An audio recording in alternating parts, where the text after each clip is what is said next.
¿Querés aprender de economía, filosofía política y ética libertaria desde tu casa o de donde estés? Esta es tu oportunidad. Inscribite en mi curso virtual y accede a las clases exclusivas pensadas para vos, donde vas a obtener todas las herramientas para comprender el complejo mundo actual y defenderte del Estado, sus políticas públicas y cuidar tus ingresos y propiedad privada. Envíame un mail a giacoclaseseconomia@gmail.com para obtener toda la información y medios de pago. Sin más interrupciones, sigamos con el video.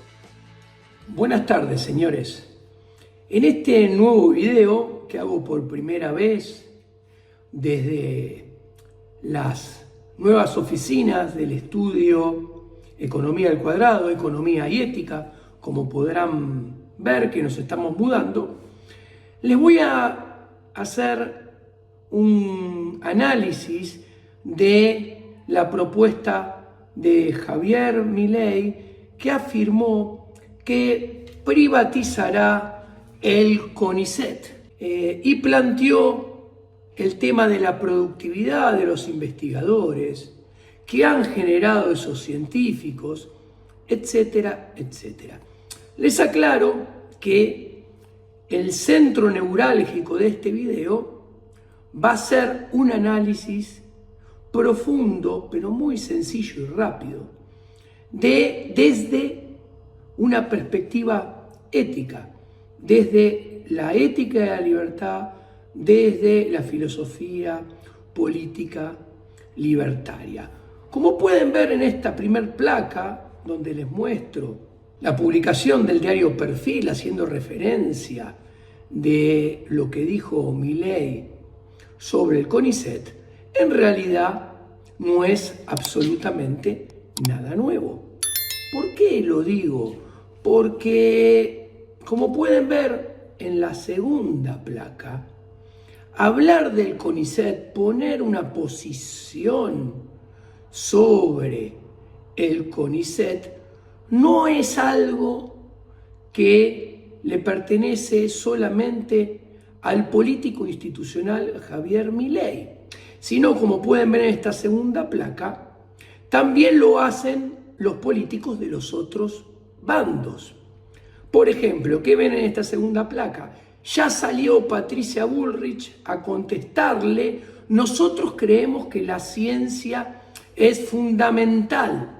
Y al mismo tiempo, por las dudas, por si acaso, si a Milei en algún futuro cercano, mediano o lejano se le ocurriera hacer algo con el CONICET, miembros del otro bando, con Filmus a la cabeza, ya salen y antes que nada contesta, dice no al cierre del CONICET, con un montón de investigadores, científicos, o como quieran llamarlos, apoyando la manifestación contra algo que todavía no existe, sino que tan solo es una declaración de un político rancio institucional como Javier.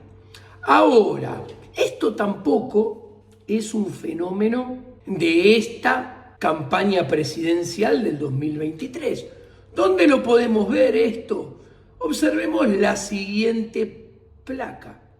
La siguiente placa, la número 3 que les muestro, sigue con la grieta y vemos cómo a ambos lados de la grieta se preocupan por el CONICET.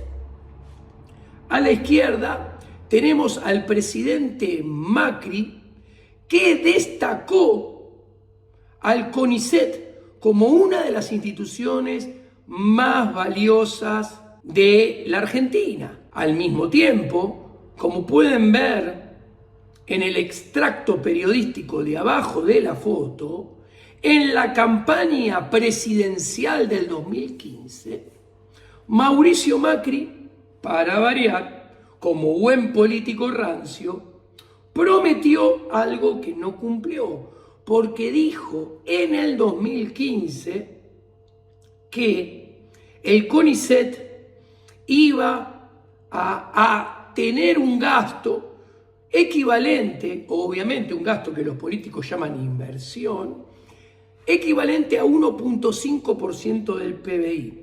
Les aclaro que en 2019, último año del gobierno de Macri, el gasto del CONICET fue tan solo 0.23 del PBI, o sea, no llegó a ser ni siquiera un sexto de lo que Macri había prometido.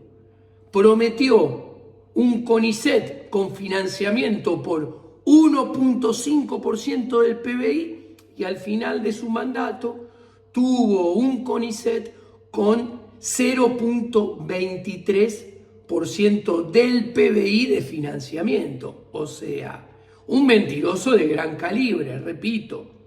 Terminó teniendo menos de un sexto del financiamiento prometido. Ahora, ¿qué vemos a la derecha? A la derecha vemos los físicos K, físicos con la K, de Cristina Fernández de Kirchner, de Néstor Kirchner, es más, con la foto del matrimonio presidencial, chiquitito, arriba a la derecha, militando a Néstor y a Cristina, o sea, haciendo política institucional en lugar de estar investigando, para ponerlo metafóricamente, mirando los microscopios. Ahora, ¿cuál es la conclusión de todo esto? La conclusión de todo esto es que a todas luces, llámese como se llame el candidato, llámese como se llame el presidente, tenga el nombre que tenga el partido político, todos hacen uso político institucional del CONICET. Y esto no debería sorprender. ¿Por qué no debería sorprender? Porque esto es una discusión que ya está saldada en la teoría del liberalismo siglo XXI, que en realidad está saldada desde mucho antes, desde la primera parte de la segunda mitad del siglo XX.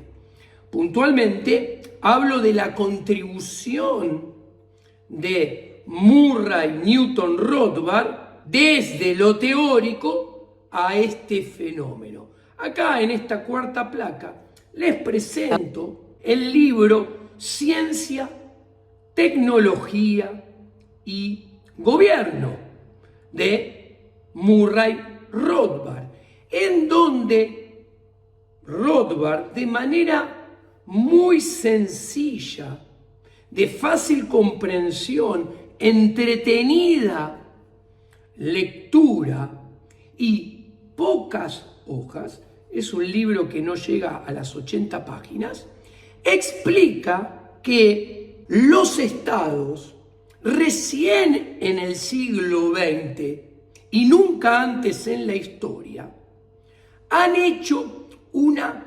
colonización de la ciencia y la tecnología.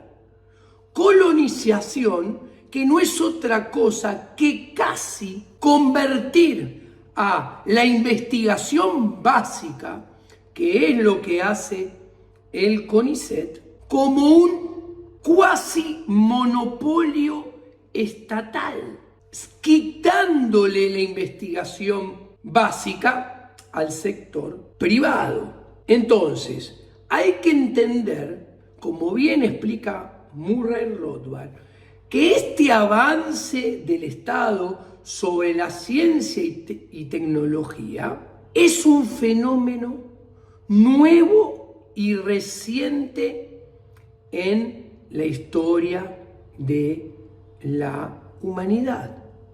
Es algo nuevo. Hasta el siglo XIX, la investigación en ciencia y tecnología básica Los avances en materia de ciencia y tecnología se lograron desde el sector privado, con financiamiento del sector privado y poniendo en evidencia que esto reciente no es otra cosa que un nuevo sistema que apunta a agrandar, a fortalecer el poder político por sobre el poder social. El poder político, los medios políticos, por sobre los medios económicos, permitiendo un avance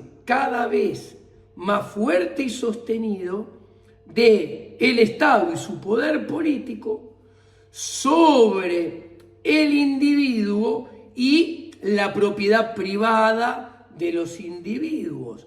¿Por qué? Porque la ciencia y tecnología ha pasado a ser un bien público más, como el Estado vende que lo es la producción y provisión de leyes, la producción y provisión de seguridad y defensa, la producción y provisión de administración y justicia, la producción y provisión de dinero y la producción y provisión de educación.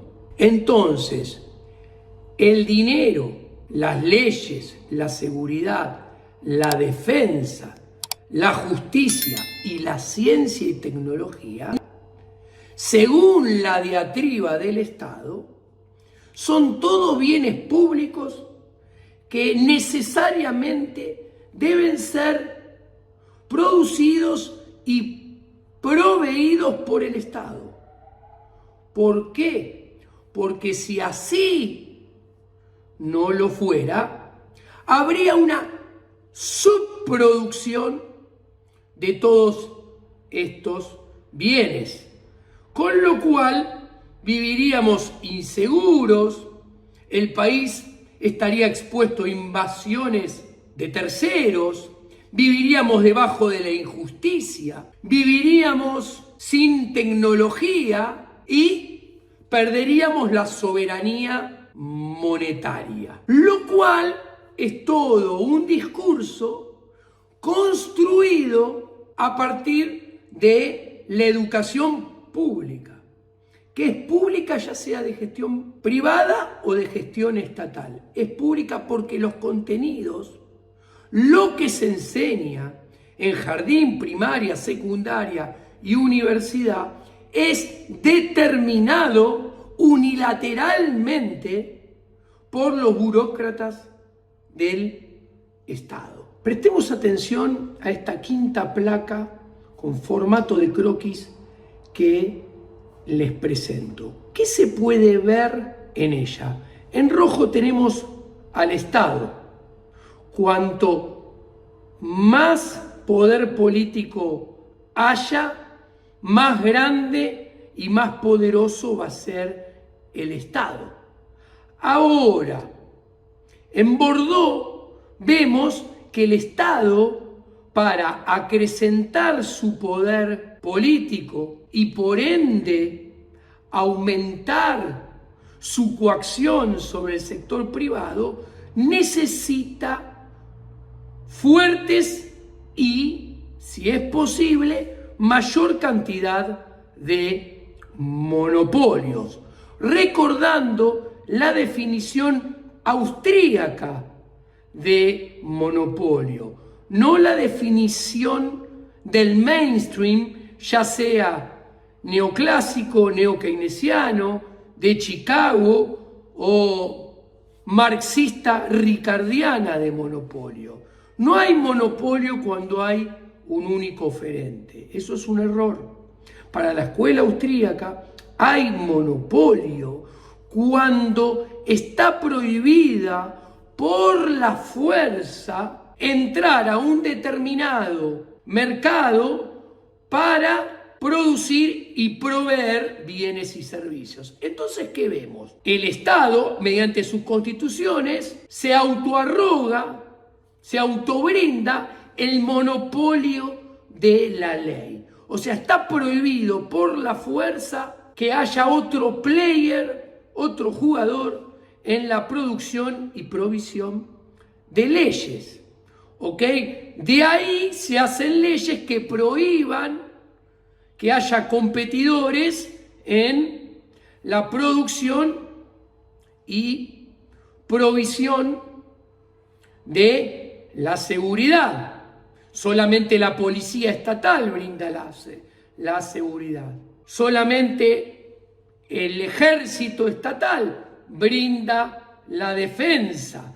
¿Y esto por qué? Porque si desobedeces las leyes del Estado, que dicen qué está bien, qué está mal, qué tenés que cumplir, qué debes obedecer, con la policía estatal van a buscar a quien desobedeció las leyes estatales y lo juzgan con los jueces estatales, porque el Estado tiene el monopolio de la justicia.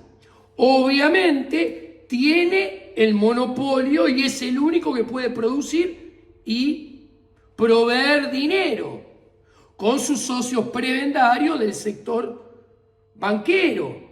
¿Y esto qué les permite? Poder crear dinero hasta el infinito sin respaldo y crear crédito artificial sin contrapartida de ahorro para financiar todos estos monopolios, inclusive el de la ciencia y la tecnología, que es un monopolio más como cualquiera de los otros, que permite o es funcional a acrecentar el poder político y alimentar al Estado. Más monopolios, más fuertes, incluido el de la ciencia y tecnología, es más poder político, es más Estado, menos individuo, menos libertad y menos propiedad privada. Ahora, ¿cómo se puede ver esto? Muy sencillo. ¿Cuándo surge el monopolio de la ciencia y tecnología? Surge después del monopolio del dinero, cuando con el sistema Fiat se empieza a crear desde la nada dinero bancario y crédito sin contrapartida de ahorro desde la nada también, proveyendo una cantidad de financiamiento infinito para investigar en ciencia y tecnología. Ciencia y tecnología cuyos grandes avances y los momentos que más pesaron en términos del PBI fueron en momentos de guerra, donde la ciencia y tecnología siempre fue aplicada a la investigación básica para crear industria armamentística. O sea, el monopolio de la ciencia y tecnología, el monopolio de la investigación básica en manos del Estado, está emparentada por financiamiento y temporalmente al monopolio del dinero, ambos actuando asociadamente en beneficio de la investigación básica en campos de investigación básicos de la física, de la química, funcionales a la guerra. ¿Y qué es la guerra? La guerra es el principal vehículo de expansión del Estado en la historia del siglo, en la historia de la humanidad, pero como nunca en el siglo XX. No es casualidad que las peores guerras, de las mayores matanzas, ocurrieron después de que el Estado pasara a tener el monopolio del dinero y el monopolio de la ciencia y tecnología. De hecho, estos dos monopolios fueron los que permitieron cambiar la idiosincrasia de la guerra.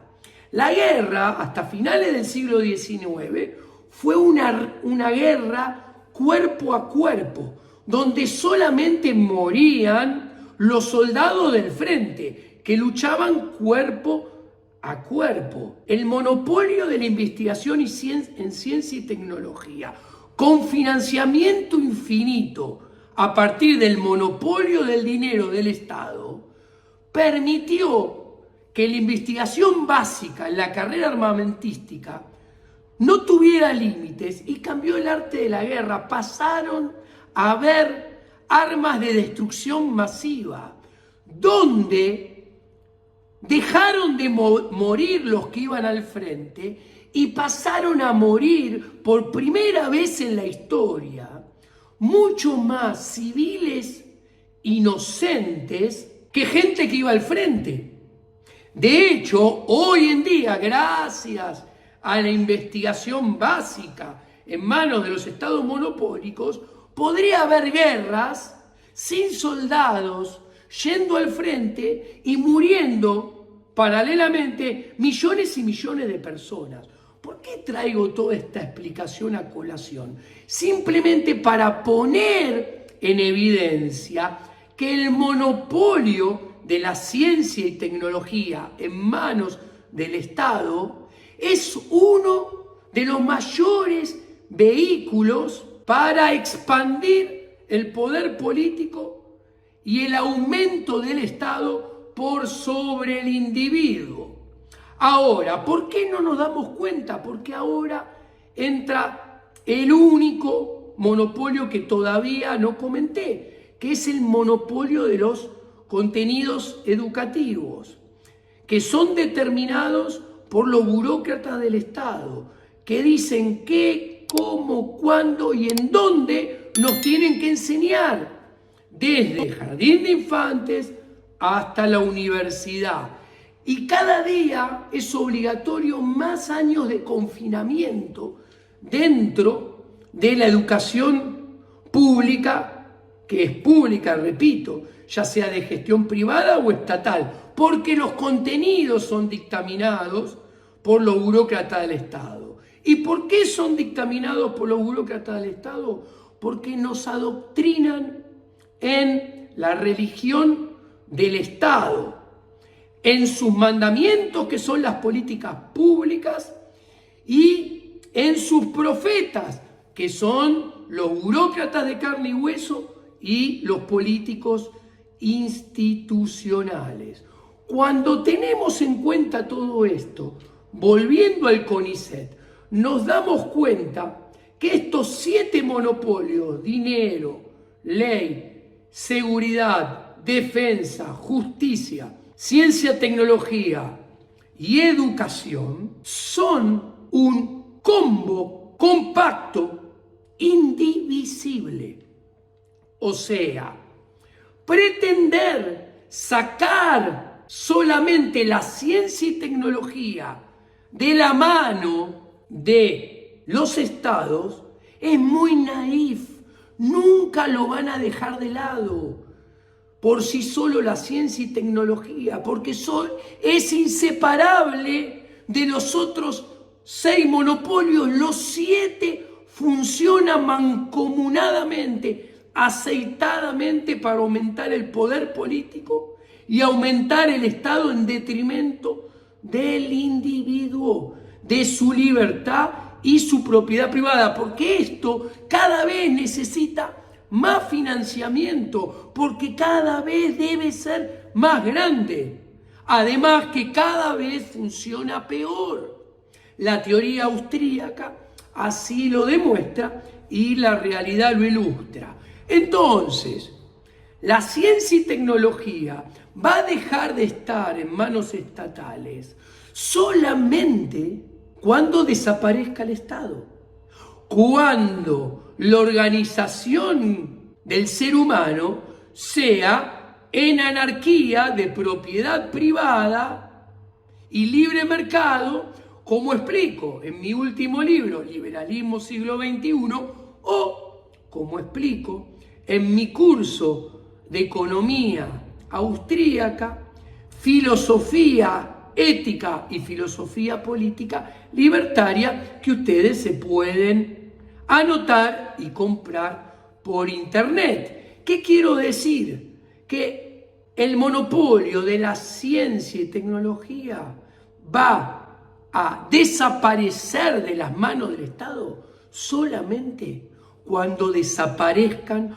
los otros 6 monopolios. Mientras los otros 6 monopolios permanezcan en manos estatales, no van a ser 6 monopolios, van a ser 7, porque la ciencia y tecnología también estará debajo de la pollera del Estado. ¿Ok? Son inseparables, repito, estos 7 monopolios. Ahora, volviendo a el proyecto y los comentarios de Javier Milei, y acá hay que dejar de lado el plano ético y filosófico y hay que entrar al campo utilitarista. ¿Por qué hay que entrar al campo utilitarista? Hay que entrar al campo utilitarista porque Javier Milei quiere reformar el CONICET, nunca dijo cerrarlo, quiere reformar el CONICET con un fin utilitarista, que es achicar el gasto del Estado. Quiere reformar el CONICET para achicar el gasto del CONICET y que esa reducción del gasto del CONICET contribuya a bajar los 15 puntos del gasto público a nivel nacional que él considera que debe bajarse. Entonces, ahora bien, Javier Milei dice que va a ser no cerrado, reformulado el CONICET y convertido en una Secretaría de Estado, que entiendo yo será bajo Ministerio de Capital Humano. No lo sé, no lo tengo confirmado, pero supongo, igual es lo de menos. Ahora, Javier dijo que la investigación en ciencias duras la iba a dejar y que solamente quería limpiar la investigación en ciencias sociales y humanas. Bueno, vayamos a los números utilitaristas. El CONICET pasó a gastar todo total, como puede verse en esta placa número 6, de gastar 0.25 del PBI en 2021 a 0.29 en el 2022 y gastaría 0.34, como pueden ver en esta sexta placa, en el 2023. ¿Qué quiere decir? Que en relación al 2019, que fue el piso del gasto, que fue 0.23 bajo el mandato de Macri, cuando comparamos 2022 contra 2019, solamente aumentó 0.06. Ahora bien, quiere decir que si cierra todo el CONICET, ese cierre, redondeando, es 0.3% del PBI. Contribuye nada en la meta de bajarlo, el gasto público, 15 puntos porcentuales del PBI. Repito, cerrar todo el CONICET es solamente 0.3. Ahora bien, si cerramos solamente la investigación en ciencias sociales y humanas, hay que mirar en esta sexta placa que en las ciencias duras que Javier Milei pretende cerrar, tanto como remuneración de los investigadores como el gasto en cada proyecto, como muestra esta placa sexta, se gasta mucho más en ciencias duras que en ciencias sociales y humanas. Ahora bien, si profundizamos el análisis numérico, según las fuentes oficiales del CONICET al 2022, los investigadores de las ciencias duras ascienden a 15.800, con lo cual, si lo comparamos con los 4.600 que hay de investigadores de ciencias sociales y humanas, podemos ver que la cantidad de investigadores de las ciencias duras es 3.5 veces mayor que los investigadores de las ciencias sociales y humanas. ¿Qué quiere decir? Que casi por cada un investigador de ciencias sociales y humanas hay 4 investigadores en ciencias duras, que encima se les paga más, que encima a sus programas se le asigna más plata. ¿Qué quiero decir?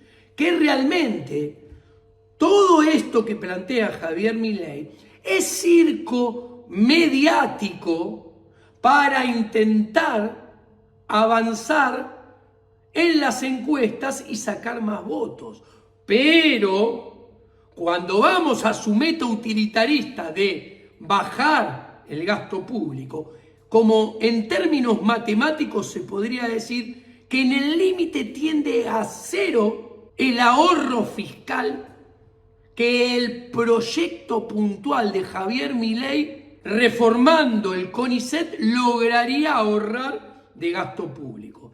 Ahora, además, hay que agregar que en el marco de las ciencias duras, los investigadores, algunos investigadores del CONICET, además tienen investigadores de las ciencias básicas del CONICET, tienen financiamiento proveniente del exterior, de los institutos de investigaciones básicas, por ejemplo, del gobierno alemán, por ejemplo, del gobierno de Estados Unidos. No solamente eso, por ejemplo, el Instituto Leluar, la Fundación Campomar, tiene financiamiento del sector privado y se financia con recursos genuinos provenientes de la producción agrícola de los campos de la familia Campomar, con lo cual tiene financiamiento del sector privado y tiene financiamiento el Instituto Leluar de organismos de investigación en ciencias básicas del exterior, como ya dije, Alemania y Estados Unidos.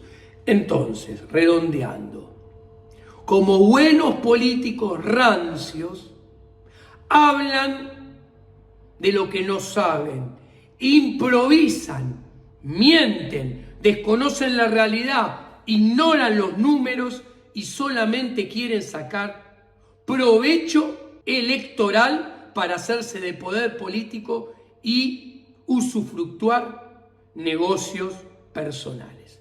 Muchas gracias, ha sido todo por hoy. Estos videos son posibles gracias a vos. Podés apoyar este proyecto desde tan solo $5 por mes desde la opción Unirte o desde los links que encontrarás en la descripción. Además, podés ser parte de los miembros exclusivos del canal, donde cada 15 días voy a hacer una transmisión en vivo solo para quienes sean parte de esta comunidad. Vas a encontrar los detalles y enlaces en la descripción. Muchas gracias y hasta la próxima.